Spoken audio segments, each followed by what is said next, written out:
Hello friends, नमस्कार। स्वागत है आपका अपने YouTube channel primary teachers academy में।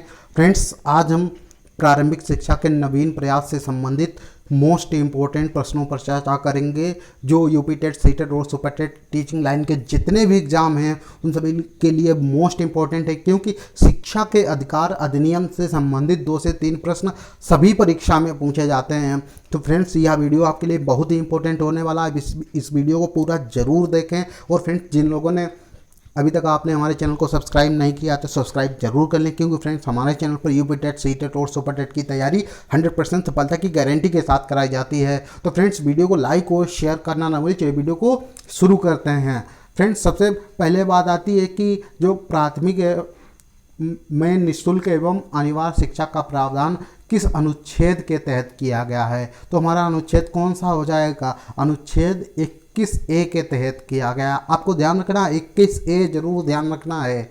आपको वहाँ पर ऑप्शन में एक अनुच्छेद 21 भी मिलेगा और 21A भी मिलेगा। तो हमारा कौन सा सही होगा? 21A के तहत निःशुल्क एवं अनिवार्य शिक्षा का प्रावधान किया गया है। अब बात आती है, यह जो है किस संशोधन अधिनियम के तहत जोड़ा गया था। तो यह जो है फ्रेंड्स हमारा 86वां संविधान संशोधन 2002 के द्वारा यह जोड़ा गया था। आपको यह भी याद रखना है। अब बात आती है यहाँ पर कि यह संविधान के किस भाग में है निःशुल्क एवं अनिवार्य शिक्षा का प्रावधान। तो फ्रेंड्स, संविधान के भाग 3 में निःशुल्क एवं अनिवार्य शिक्षा का प्रावधान है। आपको एक एक प्रश्न यह बहुत ही इम्पोर्टेंट है। फ्रेंड्स, आप इतना ध्यान रखिए, इससे प्रश्न बनने ही आपको ये सारे पॉइंट मालूम होने चाहिए। अब बात आती है कितने से कितने वर्ष तक के बच्चों को निःशुल्क एवं अनिवार्य शिक्षा का प्रावधान किया गया है। तो फ्रेंड्स, 6 से 14 वर्ष तक के बच्चों को निःशुल्क एवं अनिवार्य शिक्षा का प्रावधान किया गया है। मोस्ट इम्पोर्टेंट है। और नेक्स्ट है हमारा यहाँ पर फ्रेंड्स एक प्राथमिक शिक्षा से संबंधित धारा है। धारा भी मोस्ट इम्पोर्टेंट है, जो कि धारा 29(2) है। इसमें क्या कहा गया है? राज्य द्वारा पोषित या राज्य निधि से सहायता प्राप्त करने वाली किसी संस्था में किसी नागरिक को केवल धर्म, जाति, प्रजाति, भाषा या इनमें से किसी के आधार पर प्रवेश लेने से नहीं रोकेगा। मतलब इस धारा में कहा गया है कि इसमें कोई जाति, धर्म, भाषा के आधार पर किसी को भी रोका नहीं जा सकता है। सभी को समान रूप से शिक्षा दी जाएगी। तो वो हमारी कौन सी धारा है?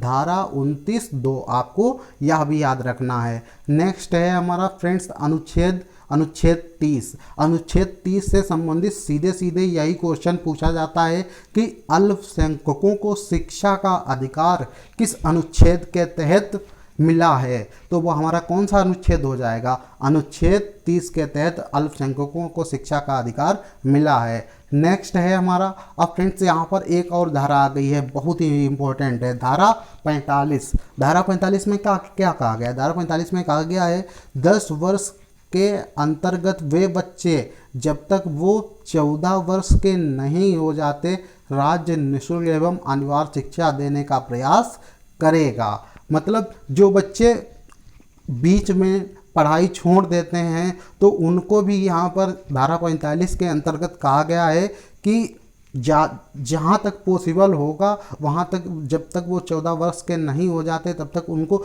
निःशुल्क एवं अनिवार्य शिक्षा का प्रावधान देने का प्रयास किया जाएगा। अब फ्रेंड्स, यहाँ पर जितने भी हम अनुच्छेद पर चर्चा कर रहे हैं सारे मोस्ट इम्पोर्टेंट है। आप एक एक अनुच्छेद अच्छे से याद कर लीजिए। अनुच्छेद 343 किससे संबंधित है? बहुत पूछा जाता है। तो यह फ्रेंड्स हमारा हिंदी भाषा से संबंधित है। और संघ की हमारी कौन सी भाषा है? भारत की राजभाषा हिंदी है। हाँ, और यह किस लिपि में है? देवनागरी लिपि में।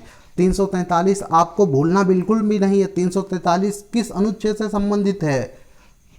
हिंदी भाषा से संबंधित है। आपको इतना ध्यान रखना है, हिंदी भाषा से संबंधित है। अब बात आती है अनुच्छेद 350 किस से संबंधित है? तो फ्रेंड्स, अनुच्छेद 350 जो है प्राथमिक स्तर पर शिक्षा मातृभाषा में दी जाए। किसमें दी जाए? शिक्षा मातृभाषा में दी जाए। वह अनुच्छेद 350 में कहा गया है। और फ्रेंड्स, 351 में क्या कहा गया है? अनुच्छेद 351 में हिंदी भाषा के निर्देश, विकास एवं वृद्धि के संबंध में जो है 351 में कहा गया है। फ्रेंड्स, यह तीनों ही अनुच्छेद मोस्ट इम्पोर्टेंट है, आपको ये सारे जो है अच्छे तरीके से समझ लेने हैं।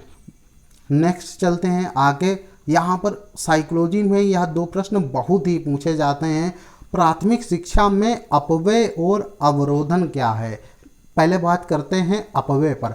मोस्ट इम्पोर्टेंट है। आप, मैं एक बार फिर कह रहा हूँ, आप इसे अच्छे से पूरा देखें, वीडियो को बिल्कुल भी ना स्किप करें।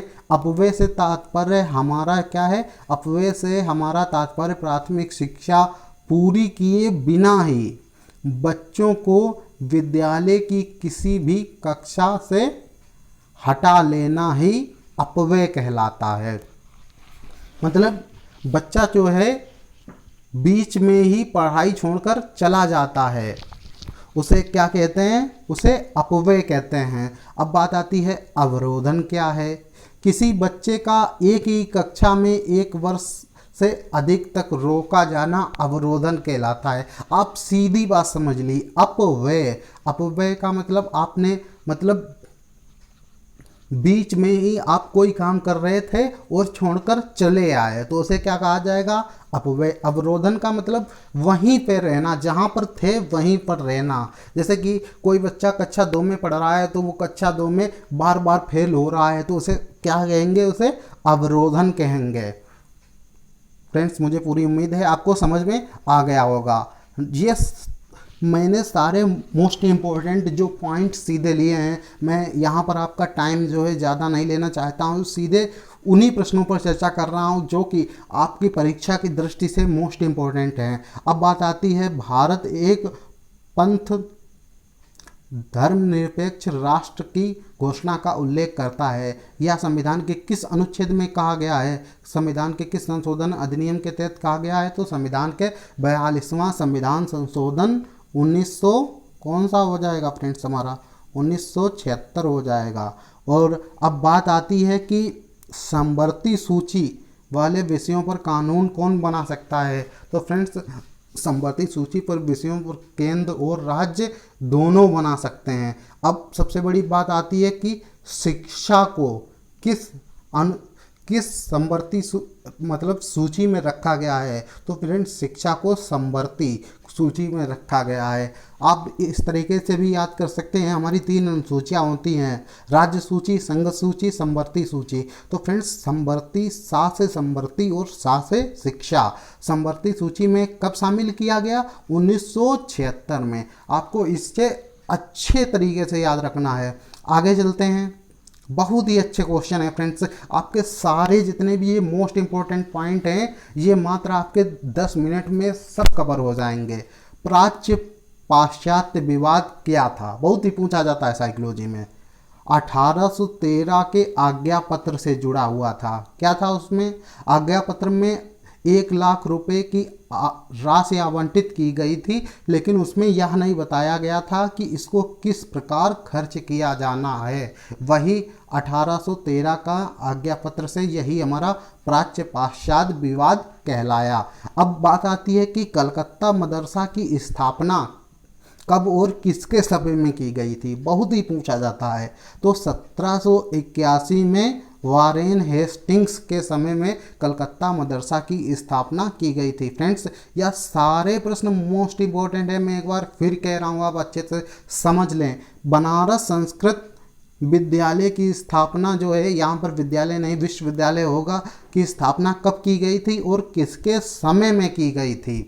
तो यहाँ पर हो जाएगा हमारा 1791 में डंकन के प्रयासों के द्वारा फोर्ट विलियम कॉलेज की स्थापना की गई थी। और 1800 में कलकत्ता में लॉर्ड वेलेजली के द्वारा जो है यह स्थापना की गई थी। अब आप कंफ्यूज हो रहे होंगे कि कहाँ पर क्या है। तो फ्रेंड्स, जो बनारस संस्कृत विश्वविद्यालय की स्थापना 1791 में जोनायन डंकन के प्रयासों के द्वारा की गई थी। नेक्स्ट है हमारा विभिन्न स्तरों पर शिक्षा प्राप्त होने पर जो है कौन कौन सी उपाधि पहले दी जाती थी। तो वहाँ पे एक कामिल की उपाधि दी जाती थी, एक फाजिल की उपाधि दी जाती थी, एक आलिम की उपाधि दी जाती थी। तो यहाँ पर 3 उपाधियाँ दी जाती थी। नेक्स्ट फ्रेंड्स, ये सारे प्रश्न, अब तो बहुत ही मोस्ट इम्पोर्टेंट पॉइंट आने वाला है हमारा कि मैकाले का घोषणा पत्र। बहुत बार पूछा कि मैकाले का घोषणा पत्र कब प्रकाशित हुआ, सीधे सीधे यही प्रश्न पूछ लिया जाता है। तो मैकाले का घोषणा पत्र, आपको डेट सही याद रखना है, 2 फरवरी 1835 को लॉर्ड विलियम बेंटिक के परामर्श पर मैकाले का विवरण पत्र प्रकाशित किया गया। किसके समय में? लॉर्ड विलियम बेंटिक के समय में। मैकाले का विवरण पत्र को जो है फ्रेंड्स, इसे ही निस्पंदन सिद्धांत, बहुत पूछा जाता है, निस्पंदन सिद्धांत किससे संबंधित है? मैकाले का विवरण पत्र, या छन्नीकरण का सिद्धांत भी कहा जाता है। मैकाले ने अंग्रेजी शिक्षा पर फ्रेंड्स जोर दिया था। उसने कहा था कि यहाँ पर देखिए, छन्नीकरण का सिद्धांत क्या कहता है? उच्च वर्ग को दी गई शिक्षा कालांतर में निम्न वर्ग तक जाएगी। मतलब अगर उच्च वर्ग वालों को शिक्षित कर दिया जाएगा तो वह शिक्षा धीरे धीरे छनकर निम्न वर्ग तक सभी को पहुंच जाएगी। यही हमारा निस्पंदन सिद्धांत, छन्नीकरण का सिद्धांत कहा जाता है मैकाले के विवरण पत्र को। आपकी इसकी डेट जरूर याद रखनी है और सन भी याद रखना है। और इसमें मैकाले के विवरण पत्र में एक बात यह भी कही गई, बहुत इंपॉर्टेंट एक वाक्य कहा गया है कि एक अच्छे यूरोपियन पुस्तकालय की अलमारी का साहित्य भारत व अरब के संपूर्ण साहित्य के समान है। मतलब यहाँ पर जो है उसने अपने द्वारा जो पत्र में लिखी गई थी अंग्रेजी शिक्षा के बारे में, उसने यहाँ पर उसे बहुत ही बेहतर बताया है। तो ये सीधे सीधे परिभाषा या पूछी जाती है, या जो है यह वाक्य किसके संबंध में कहा गया, तो यह वाक्य मैकाले ने कहा था। आपको इसे अच्छे तरीके से याद रखना है। नेक्स्ट है हमारा, मैकाले के अनुसार यह भी मैकाले ने कहा है कि हमें भारत में एक ऐसा वर्ग बनाना चाहिए जो रक्त व वर्ण में समान किंतु रुचियों नैतिक आदर्शों में अंग्रेज हों। यह भी किसके द्वारा परिभाषा दी गई है? मैकाले के अनुसार दी गई है। और फ्रेंड्स, इसे ही भारतीय शिक्षा का अग्रदूत कहा जाता है। मोस्ट इम्पॉर्टेंट है, शिक्षा का माध्यम अंग्रेजी बनाने पर मैकाले ने जोर दिया था। ये मैकाले का शिक्षा का जो विवरण पत्र है या फ्रेंड्स अंग्रेजी भाषा से ही संबंधित था। आपको यह पॉइंट जो है अच्छे तरीके से याद रखना है। भारतीय शिक्षा का अग्रदूत किसे कहा जाता है? तो मैकाले को कहा जाता है। नेक्स्ट बहुत ही इम्पोर्टेंट है, चार्ल्स वुड का घोषणा पत्र। सबसे पहले यह कब आया था? तो आपको डेट सहित इसे भी याद रखना है। 19 जुलाई 1854 को चार्ल्स वुड का घोषणा पत्र प्रकाशित किया गया था। चार्ल्स वुड का घोषणा पत्र, और इस घोषणा पत्र को ही भारतीय शिक्षा का महाधिकार पत्र अथवा भारतीय शिक्षा का मैग्ना कार्टा कहा जाता है। मोस्ट इम्पोर्टेंट है यह लाइन। आपको इसे भारतीय शिक्षा का मैग्ना कार्टा किसे कहा जाता है? तो चार्ल्स वुड के घोषणा पत्र को। या पूछे भारतीय शिक्षा का महाधिकार पत्र किसे कहा जाता है? तो चार्ल्स वुड के घोषणा पत्र को कहा जाता है। और इन्होंने क्या किया था? इन्होंने छनाई का सिद्धांत अस्वीकार किया था। इस घोषणा पत्र के बाद शिक्षा का एकमात्र उद्देश्य नौकरी पाना रह गया था। नेक्स्ट है कि यहाँ पर वुड के घोषणा पत्र के अनुसार ही 1857 में मुंबई, चेन्नई और कोलकाता में विश्वविद्यालय खोले गए। और यहाँ पर एक समिति का भी गठन किया गया था। अब दूसरा आता है फ्रेंड्स, हंटर आयोग क्या था? हंटर आयोग मेन चीज़ पहले कब आया था? हंटर आयोग 1882 में आया था। आपको अच्छे तरह, और इसके अध्यक्ष कौन थे? Sir William Hunter. तो आपको हंटर आयोग से हंटर ही याद रहेंगे इसके अध्यक्ष, ठीक है। और यहाँ पर कहा क्या गया था? प्राथमिक शिक्षा के विकास एवं सार्वभौमिकरण से संबंधित गठन के हेतु था। इसमें कहा, ऐसा माना गया कि माध्यमिक व उच्च पर ध्यान देकर, मतलब प्राथमिक शिक्षा पर जोर देने की बात कही गई थी। यहाँ पर कहा गया था फ्रेंड्स कि जो है माध्यमिक और उच्च शिक्षा पर ध्यान न देकर प्राथमिक शिक्षा पर अधिक जोर दिया जाए, यही हंटर आयोग की सिफारिश थी। कब आया था यह? 1882 में। आपको इसे अच्छे से याद रखना है। सारी बातें आपकी फ्रेंड्स, जितने भी डाउट हैं सारे क्लियर हो जाएंगे। नेक्स्ट है लॉर्ड कर्जन की शिक्षा नीति। यह भारत में कब आया था? तो 1889 में भारत में आया था और भारतीय विश्वविद्यालय आयोग जो है 1900 में पारित हुआ था। नोट, मातृभाषा को ही पढ़ाई का इसमें क्या बनाया गया था? माध्यम बनाया गया था। और फ्रेंड्स अब बात आती है कि सैडलर आयोग कब बना? तो फ्रेंड्स सैडलर आयोग जो है 1917 में बना था। मोस्ट इम्पोर्टेंट है, जो प्राथमिक शिक्षा से संबंधित था। यह सारे प्रश्न आपको मोस्ट इम्पोर्टेंट हैं। जितने भी आयोग हैं सभी पूछे जाते हैं। अब आता है हमारा विश्वविद्यालय शिक्षा आयोग कब बना? या फ्रेंड्स एक सीधे सीधे पूछा जाता है किसके समय में बना? तो राधाकृष्णन आयोग, डॉक्टर राधाकृष्णन के समय में बना। और कब बना?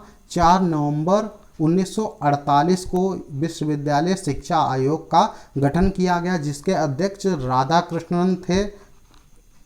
और नेक्स्ट अब बात आती है माध्यमिक शिक्षा आयोग कब बना? तो यह 1952 में बना। इसे ही फ्रेंड्स मुदालियर आयोग कहा जाता है। मोस्ट इम्पोर्टेंट है, मुदालियर आयोग किसे कहा जाता है? तो माध्यमिक शिक्षा आयोग 1952, मतलब माध्यमिक शिक्षा आयोग कब गठित किया गया था? 1952। और फ्रेंड्स इसकी अध्यक्षता किसने की थी? डॉक्टर स्वामी मुदालियर ने ही इसकी अध्यक्षता की थी। नेक्स्ट है हमारा कोठारी आयोग। मोस्ट इम्पोर्टेंट, कोठारी आयोग नंबर 1 पे कब आया? तो 1964 में आया। ठीक है।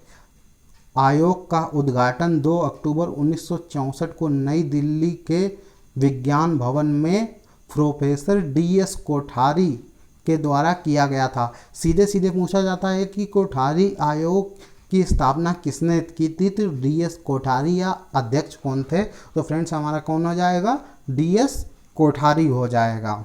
और इसमें कहा क्या गया था? सबसे पहले बात यह है, तो निम्न प्राथमिक शिक्षा 1 से 5 तक मातृभाषा में दी जाए। उच्च प्राथमिक शिक्षा 6 से 8 तक 2 भाषाएं, मातृभाषा और क्षेत्रीय भाषा या हिंदी इंग्लिश में दी जाए। और निम्न माध्यमिक शिक्षा 8 से 10 यह 3 भाषाओं में दी जाए। यह कोठारी आयोग का मुख्य उद्देश्य था। तो फ्रेंड्स कोठारी आयोग कब आया था? तो यह आया था हमारा 1964 में, और इसके अध्यक्ष DS कोठारी थे। आपको अच्छे तरीके से याद रखना है। और अब बात आती है फ्रेंड्स यहाँ पर राष्ट्रीय शिक्षा नीति का गठन कब हुआ था? फ्रेंड्स वर्तमान में तो नई राष्ट्रीय शिक्षा नीति जो 2020 में पारित हुई है वही लागू होने वाली है, लेकिन 1986 से संबंधित भी महत्वपूर्ण पॉइंट है, पहले उनको समझ लेते हैं। राष्ट्रीय शिक्षा नीति 1986 में इसका मेन फार्मूला फ्रेंड्स क्या था? 10+2+3 एक राष्ट्र व्यापी शिक्षा संरचना की सिफारिश। और इसे कब जोड़ा गया था राष्ट्रीय शिक्षा नीति 1986 को? तो फ्रेंड्स 42वें संविधान संशोधन के द्वारा समवर्ती सूची में 1976 में इसे जोड़ा गया था। और इसके तहत ऑपरेशन ब्लॉक बोर्ड नामक अभियान भी इसमें फ्रेंड्स चलाया गया था। और संशोधित राष्ट्रीय शिक्षा नीति, बहुत ही क्वेश्चन पूछा जाता है। अगर पूछा जाए फ्रेंड्स राष्ट्रीय शिक्षा नीति का गठन कब किया गया? तो 1986। अगर पूछा जाए संशोधित राष्ट्रीय शिक्षा नीति तो 1992 में इसे संशोधित राष्ट्रीय शिक्षा नीति लागू की गई थी। नेक्स्ट है हमारा प्रोफेसर यशपाल समिति। यशपाल समिति हमारी क्या थी? शिक्षा बिना बोझ के ये यशपाल समिति का मुख्य उद्देश्य था। आप इसे अच्छे तरीके से, इनका मुख्य उद्देश्य क्या था? शिक्षा बिना बोझ के दी जाए, अधिगम की गुणवत्ता में सुधार हेतु सुझाव। नेक्स्ट क्या है हमारा? नेक्स्ट है राष्ट्रीय पाठ्यचर्या की रूपरेखा 2005। मोस्ट इम्पोर्टेंट है। इसमें क्या कहा गया है? प्रत्येक बच्चे की सीखने की गति प्रकृति अलग अलग होती है, मतलब हर एक बच्चा अलग अलग तरीके से सीखता है। सभी बच्चे सक्रिय रूप से पूर्व ज्ञान के आधार का निर्माण करते हैं। इसमें फ्रेंड्स कहा गया है कि जो बच्चा है वो अपने ज्ञान, पूर्व ज्ञान के आधार पर नवीन ज्ञान का सृजन करता है। इसमें जो है प्रैक्टिकल जो हमारी शिक्षा होती है, मतलब करके सीखने पर ज़्यादा जोर दिया गया है। अब बात आती है एनसीईआरटी। फ्रेंड्स यहाँ पर बात आई एनसीईआरटी की। एनसीईआरटी की स्थापना कब हुई? 1961 में। और एनसीईआरटी का फुल फॉर्म क्या है? सबसे पहले बात यह है, national council of educational research and training. यह हमारा एनसीईआरटी का फुल फॉर्म है। इसकी स्थापना 1961 में हुई और इसमें स्कूली शिक्षा के विभिन्न स्तरों के लिए बुक्स का निर्माण किया गया। मतलब जितनी भी हमारी वर्तमान में बुक्स चल रही हैं वो सभी एनसीईआरटी पाठ्यक्रम पर आधारित हैं। नेक्स्ट है operation black board. Operation black board क्या था? यह कब आया था? तो यह 1987-88 में आया था। नंबर 1 तो यही है। अब यह इसमें क्या महत्वपूर्ण था? प्राथमिक विद्यालय को न्यूनतम आवश्यकता की सुविधाएं उपलब्ध करवाना। फ्रेंड्स जो मतलब प्राथमिक शिक्षा के लिए जरूरी सुविधाएं हैं उन्हें उपलब्ध करवाना ऑपरेशन ब्लैक बोर्ड का मुख्य उद्देश्य था। जैसे कक्ष आकर्षक बनाया जा सके और अध्ययन अध्यापन को न्यूनतम मदों पर उल्लेख किया जा सके। उसमें दी जाने वाली क्या थी महत्वपूर्ण किटें? इसमें विज्ञान किट का उल्लेख किया गया था। कुर्सी होनी चाहिए, ब्लैक बोर्ड होना चाहिए और शिक्षण सामग्री होनी चाहिए। कुल 4 चीज़ें मतलब मुख्य रूप से इसमें बताई गई थी। नेक्स्ट है हमारा पी मोस्ट कार्यक्रम। पी मोस्ट कार्यक्रम क्या था? Programme of mass orientation for school teachers. NCERT द्वारा या 1986 में प्रारंभ किया था पी मोस्ट कार्यक्रम। आपको इसे भी अच्छे तरीके से याद रखना है। नेक्स्ट है हमारा यहाँ पर जो है, अब यहाँ पर बात करते हैं इंदिरा गांधी राष्ट्रीय मुक्त विद्यालय। इंदिरा गांधी राष्ट्रीय मुक्त विश्वविद्यालय की स्थापना कब की गई थी? तो इसकी स्थापना सीधे सीधे आपको 20 सितंबर 1985 को की गई थी। आपको इससे ज़रूर याद रखना है। और NPGEL का फुल फॉर्म भी बहुत पूछा जाता है, national programme of education for girls at elementary level. यह जो इसका लक्ष्य था बालिकाओं को शिक्षा के संबंधित इसका मेन उद्देश्य था। अब बात आती है कि मध्याह्न भोजन योजना का प्रारंभ कब हुआ था? मोस्ट इम्पोर्टेंट है, आप इसे अच्छे तरीके से याद रख लीजिए। इसका जो है आयोजन 15 अगस्त 1995 में इसका प्रारंभ हुआ था। मोस्ट इम्पोर्टेंट है। अब फ्रेंड्स यहाँ पर कुछ जो हैं महत्वपूर्ण प्रश्न हैं, ज़्यादा नहीं थोड़े से ही प्रश्न हैं, इन पर भी चर्चा कर लेते हैं। वेरी शॉर्ट क्वेश्चन है।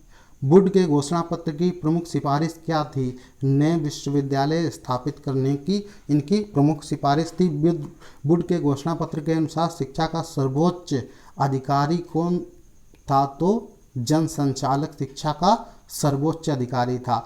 भारतीय शिक्षा आयोग को हंटर आयोग के नाम से भी जाना जाता है। भारतीय शिक्षा आयोग को हंटर आयोग के नाम से भी जाना जाता है। अब बात आती है राष्ट्रीय शिक्षा आयोग कोठारी आयोग कब आया? 1964 से 1966 में।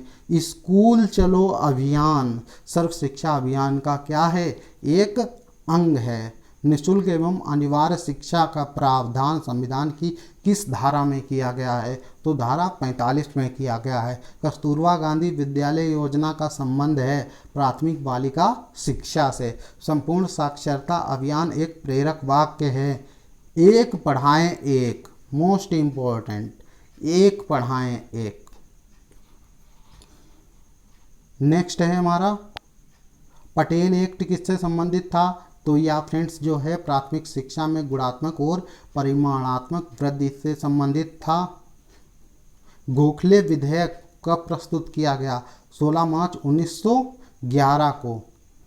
नेक्स्ट है हमारा राष्ट्रीय बाल श्रम परियोजना कब संचालित की गई? 9वीं पंचवर्षीय योजना में। पूर्व प्राथमिक शिक्षा की अवधि क्या है फ्रेंड्स? मोस्ट इंपॉर्टेंट है, 3 से 6 वर्ष है।